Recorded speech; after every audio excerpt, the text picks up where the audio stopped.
E aí pessoal, beleza? Bem-vindos a outro vídeo do canal Coleção Paralela. Eu sou o Rodrigo e hoje é dia de a gente finalmente falar dos Seleções do Mão Negra. Esse nome por si só é formidável, né, cara? Seleções do Mão Negra. Em tempo de gangster. Quem assistiu, quem por acaso lembrar aí já há bastante tempo atrás, num dos vídeos de aquisições do canal, vai lembrar que ela aparece, né, num lote de aquisições que eu fiz, se não me engano, numa das feiras de verão aqui da minha cidade. E só agora, tanto tempo depois, é que finalmente vai aparecer no canal em vídeo. É uma edição da Ebal, né, da editora Ebal, com todo aquele exagero que a Ebal sempre fazia, ó, Ultra número 1, primeira série Ebal, né?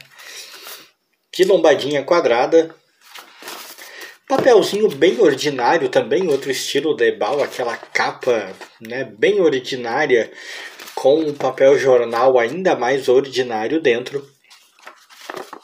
É uma ediçãozinha de 1980, tem aqui um editorialzinho falando sobre o que vai se encontrar aqui na revista e tal.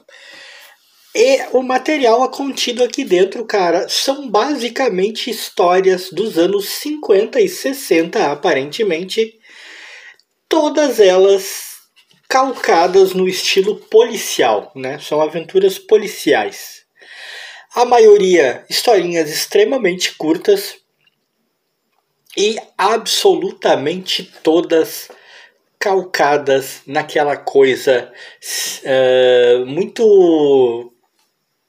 muito característica da época de passar uma lição de moral. Sabe aquela coisa que eu sempre falo, estilo He-Man? Quem lembra aí do He-Man, no finalzinho do episódio aparecia o He-Man ou algum outro personagem para fazer um comentário edificante sobre o que havia acontecido na história e ensinar uma lição às crianças. As histórias contidas em Seleções do Mão Negra são todas, absolutamente todas nesse estilo. De mostrar como a vida no crime não compensa, como os bandidos se dão mal e como podia ter sido diferente. Só falta mesmo aparecer o personagem no final quebrando a quarta parede e falando com o leitor. Isso não acontece, mas é só o que falta, porque a intenção é essa. Assim como numa outra revista que eu já falei aqui, que também era da Ebal, se não me engano, Quem Foi, uma edição essa sim dos anos 50, porque essa tem histórias bem antigas, mas a edição é dos anos 80, mas assim como a Quem Foi, ela é dividida em narrativas, tá? Fica assim, primeira narrativa, segunda narrativa, uma escolha que não sei se é uma característica da Ebal, provavelmente é, que ela fazia para publicar. Não há expediente mostrando quem são os escritores nem os desenhistas de nenhuma das histórias, o que torna bem difícil a identificação. A arte, em alguns casos, soa bastante familiar, mas eu não sou o tipo do cara que fica arriscando dizer, olha, essa arte aqui é de tal cara. Não é minha praia, né? Se alguém aí por acaso reconhecer ou tiver mais informações a respeito sobre os artistas envolvidos e quiser deixar no comentário, aquele esquema, aquele nosso combinado de sempre do canal, eu já pego e fixo o comentário aí para os próximos que entrarem ficar sabendo. A primeira narrativa chama-se A Derradeira Confissão. Historinha bem curta, bem simples, bem bobinha, que basicamente conta a ascensão e queda de um mafioso que acaba tomando conta de uma quadrilha. Ele era um sujeito acima de qualquer suspeita, parecia tremendamente inofensivo, e ele acaba dominando uma quadrilha inteira, mas ele não quer aparecer, então as pessoas acham que o chefe é outro cara, mas o chefe é ele. Só que ele acaba mal, acaba sendo morto justamente porque ninguém sabe que ele é o chefe. A segunda história é Na Cadeira Elétrica, a segunda narrativa, na verdade, né? E é uma história que, olha, basicamente é uma das histórias mais bobinhas da edição, que fala sobre, né, criminosos que estão numa fuga aí da polícia, enfrentando a polícia, porque basicamente eles fizeram um assalto, começaram a ser perseguidos e nessa perseguição mataram pessoas, atiraram em pessoas, e o que era um assalto virou assassinato, e o que seria só prisão vira cadeira elétrica. E isso tudo, gente, isso tudo narrado assim, ó. Veja isso, ó. Isso tudo narrado neste número de páginas que vocês estão vendo aqui, ó. Começa aqui.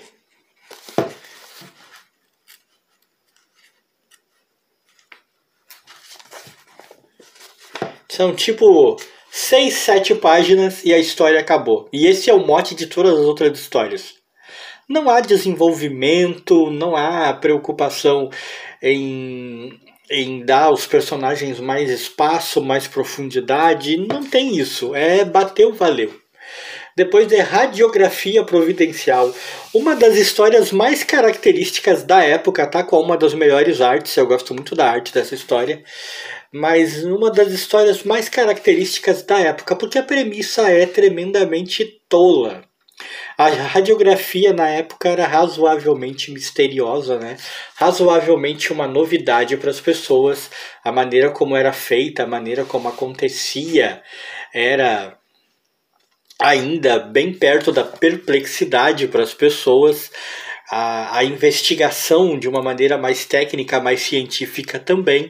E a história é toda calcada nisso, né? Através de uma radiografia face a identificação do criminoso e posterior prisão. Mas isso tudo assim, papum. Essa história aqui, na quarta narrativa, né? Quem foi crime no hotel? Olha só quem foi. Esse cara aqui, neste perfil, me lembra o Mandrake. Eu só queria dizer isso. Né?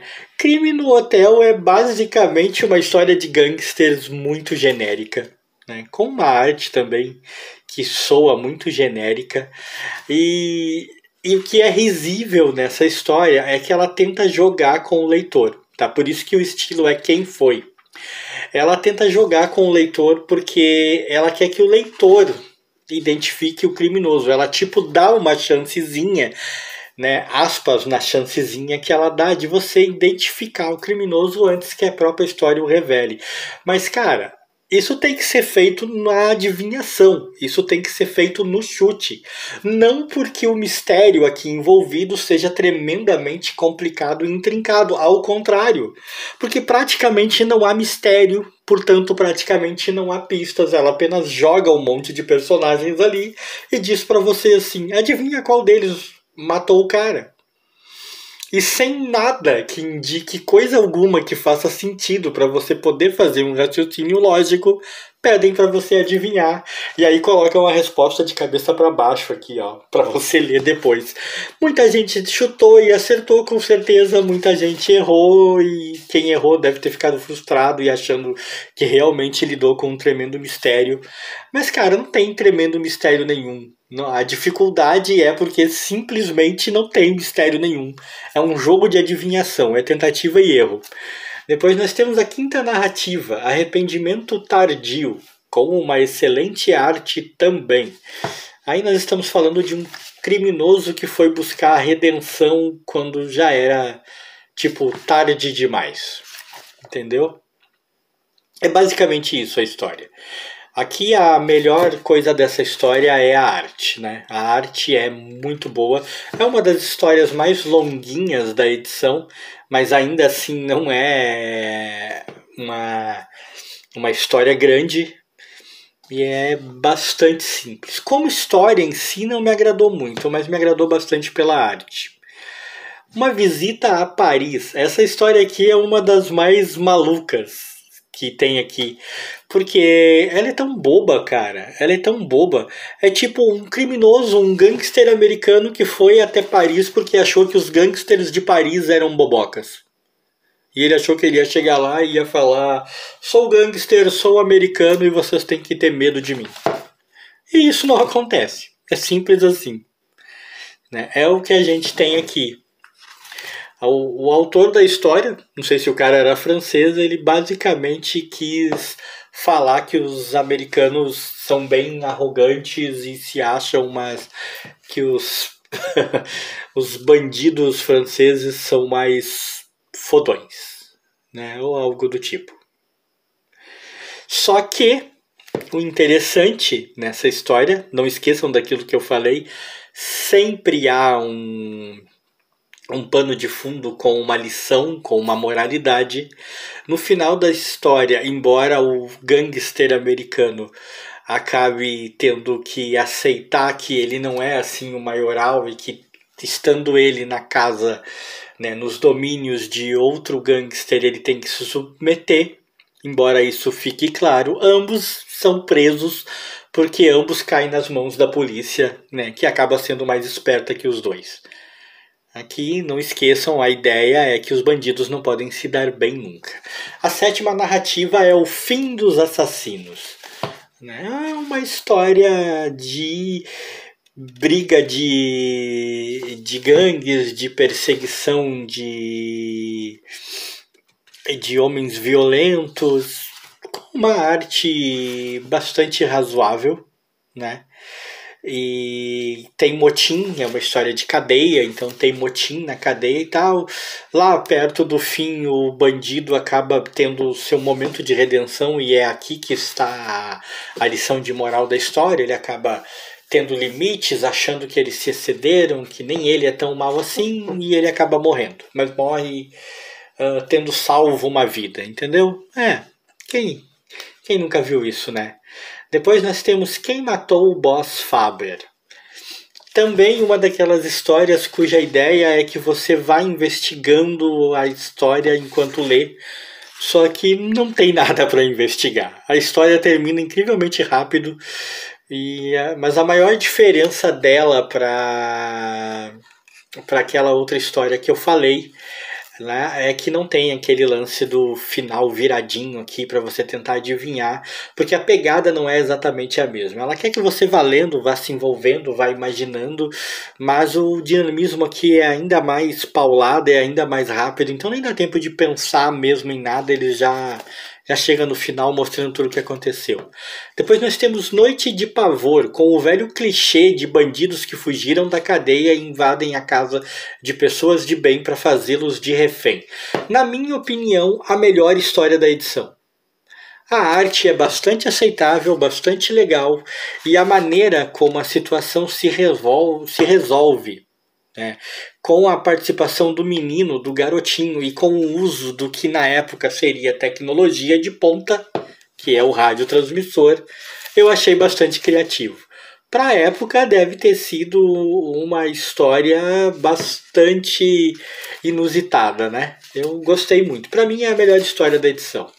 Pois a 10ª narrativa é Ladrões de Automóveis, né? São ladrões de carro que tem uma mega organização, né, para dar andamento a seus roubos e vender os veículos e o escambau, mas que são tolos o bastante para não perceber um policial infiltrado. É basicamente isso. Começa assim, rapidão, e termina do mesmo jeito. Você piscou, meu amigo, a história acabou. Já era, não tem tempo para nada. Depois, a vingança é sempre inútil. Aqui a ideia de lição de moral já está no título, né? Já começa assim. É uma história de vingança entre gangsters também. O tema da edição é gangster, né? São gangsters. São dois membros de uma família que havia sido assassinada pelo chefão do crime, pelo atual chefão do crime que está nos Estados Unidos. Ao virem para os Estados Unidos, eles pretendiam trabalhar para esse cara, mas ao descobrirem que ele é o chefão do crime, eles decidem matá-lo para se vingar, e depois a filha deles decide fazer a filha do gangster decide fazer o mesmo com eles para se vingar. E aí vai, né, desse jeito. Também, pouquíssimas páginas, não dá tempo, né? As Malhas da Lei é uma história bastante boba, mas com uma arte que eu achei bem familiar. Eu já vi essa arte em algum outro lugar, cara, mas eu não tenho certeza, eu sou péssimo para reconhecer. A história não merece nem muitas menções, tá? Começa muito rápido, como todas as outras, termina muito rápido, não há um desenvolvimento. A impressão que dá é que é o tipo de história que fazem só para completar uma edição. Depois nós temos Ganância Fatal, a 13ª narrativa. Ganância Fatal também está no mote das histórias impregnadas de lição de moral, né? É um comerciante que descobre uma maneira que ele considera fácil de ganhar dinheiro se aliando a bandidos, a gangsters, e depois acaba meio que ficando louco de tanta preocupação e problema que ele tem e acaba se dando muito mal. E aí, para surpresa de todos, vem a 14ª narrativa. Por que eu digo para surpresa? Porque aqui nesse pequeno expediente eles falam, são 13 histórias. Ó, ainda fala aqui, são 13 histórias que terminam com lições exemplares. Porque o mote todo da coisa é dar uma lição de moral. Só que há uma 14ª história. Isso foi um erro? Não sei dizer. Mas é o que há. A princípio eu cheguei a pensar assim, não, o cara tá falando que são 13 histórias que terminam com lições de moral, talvez porque a 14ª história não tem essa pegada moralista de te passar uma lição, só que meus amigos e minhas amigas têm sim. Como todas as outras histórias, né, os cruéis irmãos Vincent mostra bandidos natos querendo dominar e dominando o mundo do crime e depois se dando muito mal por isso, terminando de maneira tão violenta quanto começaram. Ou seja, não sei, façam suas apostas. É um erro? Quando falaram que tinha 13 histórias, mas tem 14? Era uma surpresinha para quem comprava? Vai saber. Seja como for, Seleções do Mão Negra é uma das edições mais diferentonas e interessantes que eu tenho. Não é o tipo de leitura que fez com que eu saísse da edição, com que eu a terminasse com aquele sentimento de diversão, né, completa, de nossa, amei ler isso. Mas teve seus momentos, teve seus momentos. Não foi ruim de todo. Em alguns pontos chegou a ser bem engraçado. Não sei se vocês conhecem, quem conhece, quem já teve um exemplar desse, quem já leu alguma coisa, quiser comentar aí embaixo, eu vou gostar muito como sempre. E desse vídeo, se você gostou, deixa like.